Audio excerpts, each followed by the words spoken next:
Ikanapulog sa nga Domingo sa tuig. Diya sa nang pagbasa sa basahan sa Exodo kinuha kita gisultihan baya.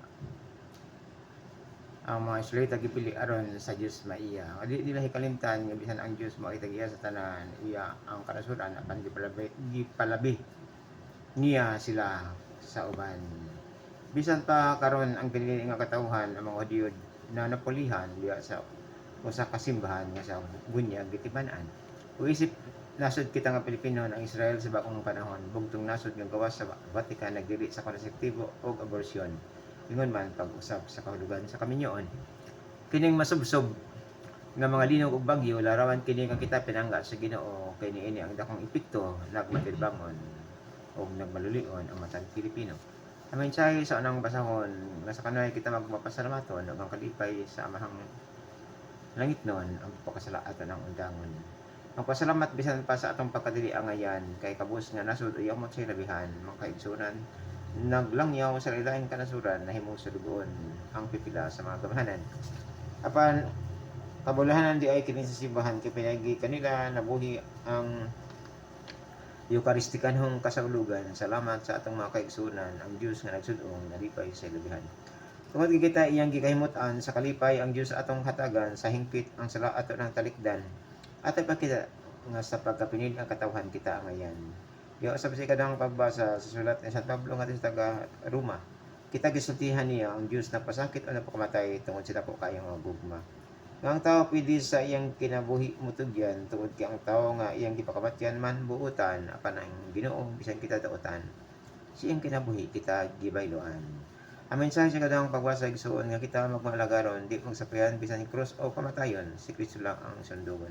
Gabisan sila dautan sa paglagad gyapon tagaan kay ang Dios nung kasuguan. Ang mga dautan sa maayo sila baslan diha usab sa atong ebanghelyo. Kagikan ni San Mateo ang iyang katawhan gibag-o kinidili na ang mga Hudiyo. Kini yung pagpili niya sa 12 ka tinun-an usa ka pagmugna og bagong katawhan. Masanglit ang mga Hudiyo masupilon og dautan ang bagong Israel mao na ang Kristiyano nga simbahan.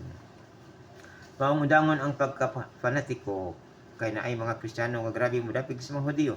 Kalagi ko na pinili ang katawhan sa Ginoo. Nga bisan ang mga Kristiyano sa Palestina ug Lebanon gimatay na sa mga Hudyong madawdaogon sa pagdabig daghan gyapon ang nga Pilipinon. Unsaon wala man nila masabti ang propesiya sa balaang basahon.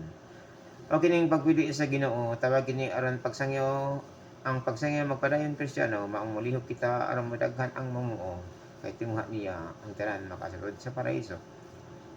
Kung atong pamalandungan matag tunan sila ni usag bisan nalain silang batasan kay mao kana si Kristo Dios sa kagahuman tawag nga kita magtrabaho gayud sa kansahan.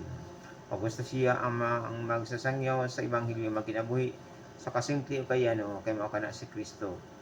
Kundi magbantay ang salati kanato makapaimpyerno kay gusto gayud ang Dios sa kagahuman. Kakita ang bagong piniling katawhan sa manag-antos mag-atiman diin karon sa kalibutan nagpadayon sila nga gipasagdan. Og isip kita na ang bagong katawhan malulion na ba kita sa ilabihan bisan wala suhol ato bagyapon silang gialagaran tawag sa Ginoo kanato isip mga bininyagan. Nga ang Kristiyano nga malulion sa mga gagmay naghatag og panahon niini atong gilipay ang amahang langit nun hinaot nakasabot na kita igsoon. Diha sa pagserbisyo mas maayo nga wala kita gibayran kaysa Dios kita baslan. Ug ang ganti dako sa ilabihan kay kini ato mang kaluwasan.